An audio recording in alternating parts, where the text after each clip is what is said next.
Bien, volvemos al país. La emergencia del norte ha abierto distintos focos de debate y análisis. Uno de ellos es el peligro que representa en Arica la instalación de viviendas al lado de los cauces de estos ríos que se han activado, ¿no? ¿Qué medidas se deberían tomar para evitar que esto se repita en el futuro y todos los daños que se han enfrentado y riesgos? Vamos a conversar a esta hora con el arquitecto y director de Espacio Público, Iván Poduge. Muy amable por estar con nosotros, Iván. ¿Cómo te va? Buenas tardes. Buenas tardes, Gonzalo. ¿Cómo estás tú? Muy bien. Bueno, es un tema muy interesante y no solamente por lo que pasa en el norte, es por lo que pasa en nuestro país, que está cada vez más acontecido, mucho como el planeta, con los cambios a nivel global. ¿Cuánto nos hemos puesto al día en materia de inversiones o estamos trabajando de manera tardía? Mira, yo creo que depende mucho de la ciudad. Hay ciudades que están bastante al día. El caso de Antofagasta, por ejemplo, se hizo una inversión muy importante luego del aluvión, esa tragedia que generó más de 10 fallecidos en los 90. Se hicieron piscinas aluvionales, se hizo un gran colector de agua lluvia en la calle Salvador Allende, que es la bajada principal que tiene la ciudad. Ahí se hizo una inversión, en Tocopilla también se ha hecho. Yo diría, y hay otras, como el caso de Arica, donde el cauce del río San José o de la quebrada Hacha no está canalizado, y claramente eso, con el nuevo escenario climático, implica riesgo. Lo mismo en el río Copiapó, que se ha canalizado solo una parte, y hay toda una parte hacia Paipote que todavía no está intervenida. Y lo que tenemos que hacer ahora en estas quebradas y ríos es hacer la intervención de infraestructura y relocalizar a las familias que están en áreas de riesgo que no pueden ser mitigadas. Iván, evidentemente los recursos siempre en los países son escasos y hay que focalizarlos y especialmente tienen que tener una rentabilidad social, ¿no? Y lo que pasa en muchas de estas regiones, sobre todo en el norte, es que hay menos población y hay muchos de las infraestructuras, como por ejemplo las rutas, que claro, a veces están en medio del desierto. ¿Qué experiencia comparada podría servir para aplicar en Chile que haya sido exitosa en otros países donde hayan terrenos baldíos, pero en que la infraestructura haya sido eficientemente invertida, aunque no haya gente, porque hay que hacerlo? Por ejemplo, la Ruta 5 es relevante, aunque pase por kilómetros y kilómetros de desierto, y vemos que no es resistente. Bueno, en este caso particular se produjo efectivamente a la altura de Guara, si no me equivoco, un corte en Ruta 5. Afortunadamente era un puente doble calzada y eso permitió habilitar una de las calzadas.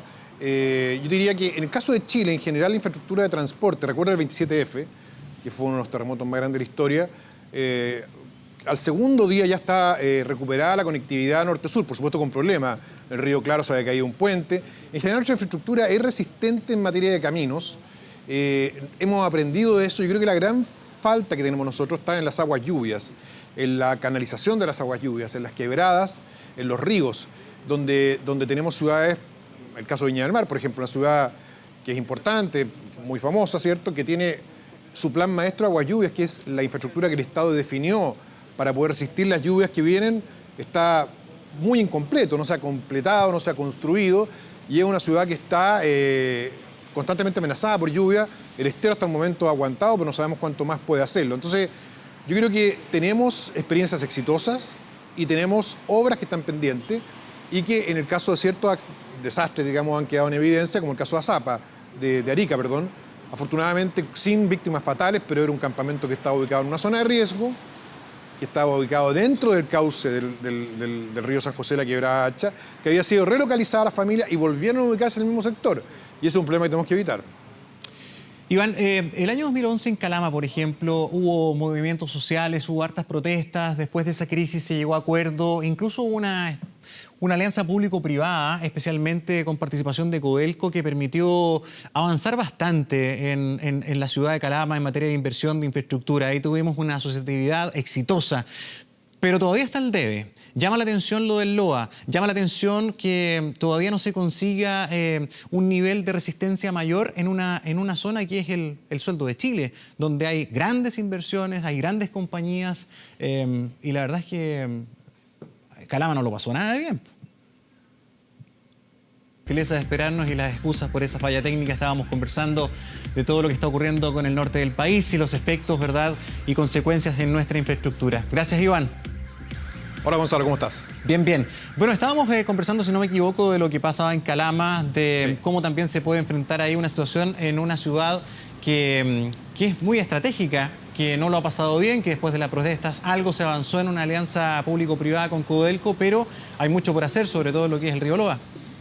Efectivamente, ese es un gran punto. Ahí se hizo un trabajo que se llamó Calama Plus, Codelco lo impulsó, se hizo un buen trabajo profesional, la gente de Calama fue a votar, 25.000 personas fueron a votar para priorizar proyectos y de todo un número aproximado de 30 proyectos, finalmente se concretaron 2 o 3. Claramente ahí está el debe eso.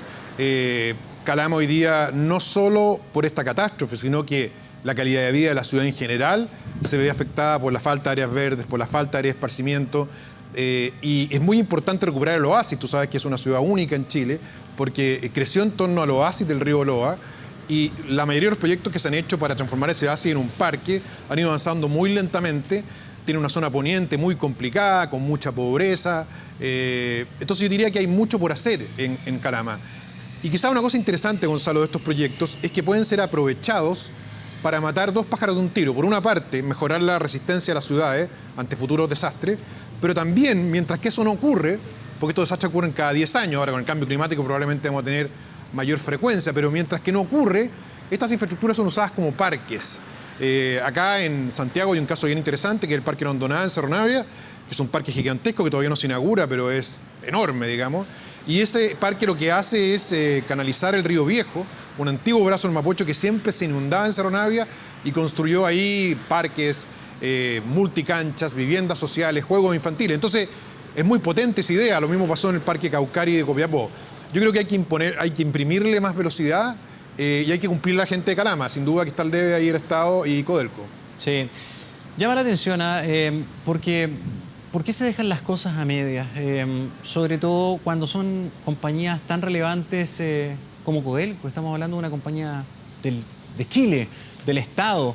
¿Qué le vamos a pedir a otras inversiones extranjeras? O sea, si Codelco dejó las cosas botadas en el epicentro de lo que es su punto de producción, y la gente con justa razón dice, por aquí pasan y pasan millones y millones de dólares y mire lo que nos queda. ¿Por qué? ¿Por qué? ¿Por qué esa falta de voluntad?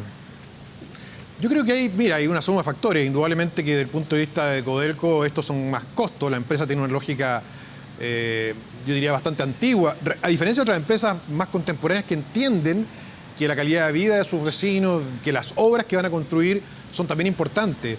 Hace tiempo Codelco, sin ser nostálgico, construyó en Chuquicamata, no Codelco, otra empresa, un asentamiento de calidad que tenía cines.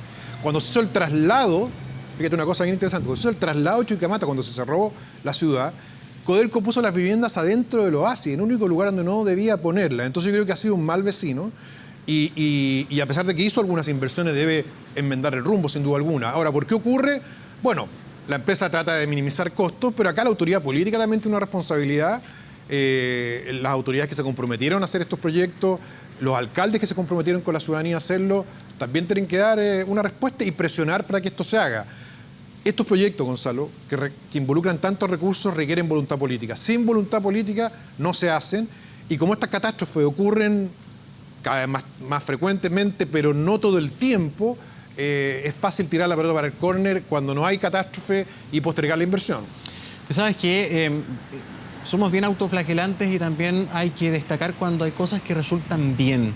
Después del año 2010, yo tuve la fortuna de conocer la costa, por ejemplo, de Matanzas, en fin, antes del terremoto.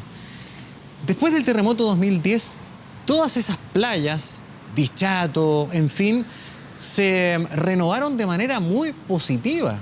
La reconstrucción les vino muy bien. No quiero decir que necesitemos un terremoto para salir adelante, pero ahí yo creo que se hizo muy buena cosa. O sea, las plataformas, las costaneras, las instalaciones, los espacios públicos, los puntos de mitigación, son realmente espectaculares. Claro, pero ahí tienes un caso bien interesante. La reconstrucción del borde costero del Biobío fue muy exitosa, al punto que el que lideró esa reconstrucción desde el punto de vista técnico, que un colega mío, arquitecto Sergio Beresville, recibió el Premio Nacional de Urbanismo por ese liderazgo. No fue lo mismo en el Maule. ¿Te fijas? O sea, ahí hubo también un tema con el liderazgo, con la capacidad que tenía la región para impulsar estos temas, pero no cabe duda que el gran motor de eso fue el propio presidente de la República, que asumió el compromiso de, quizá con el tejo bastante pasado, de poder reconstruir todo en 4 años. No ocurrió así, era imposible, pero sí ese tejo pasado permitió avanzar con obras que hoy día son muy importantes, como lo que tú señalas, no solo en Dichato y en Constitución, que hoy día se están trabajando todavía, sino que lo que ocurrió en la poza histórica de Talcahuano, que va a ser un proyecto muy interesante. En Chile, y ahora viendo el lado, como tú dices, autocomplaciente, hemos sido muy, en ese sentido, hemos aprendido nuestras catástrofes. Todos los terremotos grandes, un terremoto de origen a la Corfo, otro terremoto de origen a la Ley de Urbanismo y Construcción, hemos modificado y mejorado todas nuestras leyes sísmicas. Se reconstruyó Chillán, La Serena se hizo un plan extraordinario en los 50. Entonces, yo creo que ese es el espíritu, la tradición que tenemos como país, que nos ha permitido ubicarnos en un liderazgo internacional potente en materia de sismo. Y en materia de inundaciones ahora e incendios tenemos que hacer lo mismo. Yo creo que podemos hacerlo. Como tú señalas, estos casos son muy importantes y tenemos que replicarlos. Sí, finalmente, Iván, quisiera saber si coincides con el análisis. Antes de ayer tuvimos la gentileza de tener acá a Hernández Olminiac de Clapes UC y ellos han llegado al punto de acuerdo en que, o a la coincidencia más bien, de que en muchas variantes estamos bien preparados, pero lo que más sucede y el riesgo más inminente para Chile son las inundaciones. Es lo más frecuente, y con el cambio climático va a ser el dolor de cabeza. ¿Tú coincides en que ese es el foco en que hay que hincar el diente en materia de preparación e inversión? Absolutamente, porque ahí tenemos un atraso, como te explicaba Gonzalo, dado que los planes maestros de aguas lluvias, que fueron los que diseñó hace 20 o 15 años el Estado para todas las ciudades de más de 50.000 habitantes, no han ido avanzando en la velocidad requerida. Fíjate que en Santiago no ha avanzado mucho. En Santiago se construyeron colectores gigantes en la Florida. Toda la circunvalación de Américo Vespucio, cuando se hizo la autopista y el metro, abajo se construyó un colector gigantesco. Entonces, en Santiago hemos avanzado, en Antofagasta hemos avanzado, en Arica no hemos avanzado, en Viña no hemos avanzado. Tenemos un avance dispar, pero estoy de acuerdo con el profesor Solminiac, que es el gran tema que tenemos y es la gran amenaza que tenemos, sobre todo en las ciudades del norte. Sí, y además solucionar temas que son mucho más sencillos tal vez.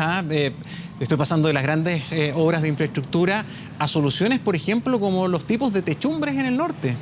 O sea, allá la gente tiene techo plano. Tal vez necesitamos políticas públicas de subsidio o de apoyo, ¿verdad? Hay mucha gente que vive en campamentos, tenemos 30.000 personas que viven en campamentos. Y además, muchas construcciones que no son campamentos, que son casas comunes y corrientes, no tienen el ángulo, ¿verdad?, para aguas lluvias. Yo creo que eso tiene que cambiar, ¿o no? Sin duda. Bueno, yo te digo que, para serte franco, yo estaba muy asustado cuando empezaron las lluvias de Iquique, cuando había unos meteorólogos avisando lo que venía, porque en el norte, que lo conozco bien, he trabajado en Antofagasta y en Arica, cuando llueve la gente se aterra. No está acostumbrada a la ciudad que llueva, han ocurrido tragedias enormes. Entonces, yo diría que por las obras que se hicieron, por las condiciones climáticas, porque no se postergó, o sea, no se extendió mucho, perdón, Iquique, Alto Hospicio y Arica no sufrieron embates mayores, pero no cabe duda que acá hay que tomar decisiones de infraestructura, de lo que tú decías, Gonzalo, es muy importante, relocalización de asentamientos. Tenemos muchos asentamientos, especialmente en el norte, de migrantes que se van a las partes altas de la cordillera de la costa en medio de quebradas, expuestos a inundaciones o aludes que son muy peligrosos. Iván Puduzki, muchísimas gracias por habernos acompañado esta tarde, muy gentil. Gracias, Gonzalo. Hasta luego.